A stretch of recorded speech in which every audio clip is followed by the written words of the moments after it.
अभी तक शब्द का जो शक्यार्थ होता है उसका निरूपण किया गया। अब लक्ष्यार्थ का निरूपण किया जाता है। तो लक्ष्यार्थ क्या है? लक्षणा का जो विषय अर्थ है, विषयीभूत अर्थ है, वह लक्ष्यार्थ है। तो प्रश्न यही उठेगा, लक्षणा क्या चीज है, किसको आप लक्षणा कहते हैं?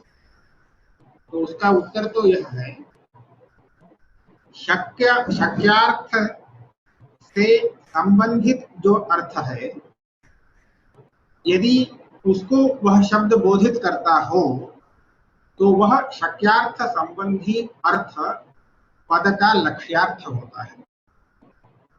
ठीक है? तो शक्यार्थ से संबंधित दूसरा कोई अर्थ जब उस वाचक शब्द से बोधित होता है, तब उस शब्द की उस अर्थ में जो वृत्ति होती है उसको हम लक्षणा वृत्ति कहते हैं। तो लक्षणा का स्वरूप ऐसा बनेगा, शक्य संबंधो लक्षणा।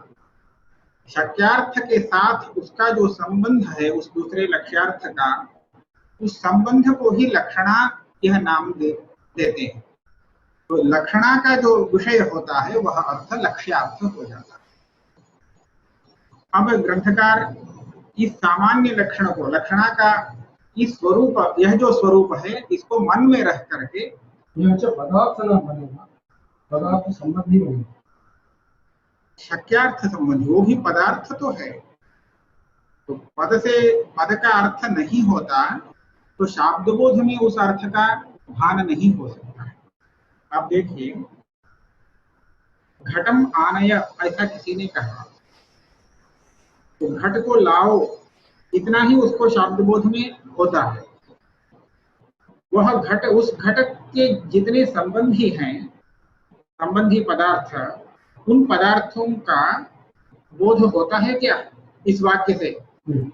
नहीं होता है। तो शक्यार्थ का जिसके साथ संबंध है वो सब संबंधित पदार्थ वहां भाषित होते हैं, ऐसा कोई नियम नहीं।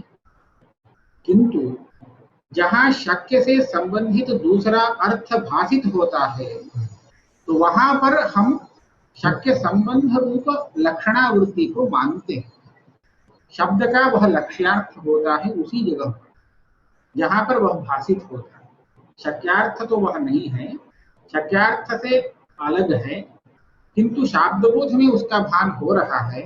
तो ऐसी स्थिति में उस पदार्थ का शाब्दबोध में भाषित होने के लिए शब्द वृत्ति का होना आवश्यक है। ठीक है? तो शब्द वृत्ति तो मुख्य वृत्ति नहीं हो सकती है, इसलिए लक्षणावृत्ति मानते हैं। लक्षण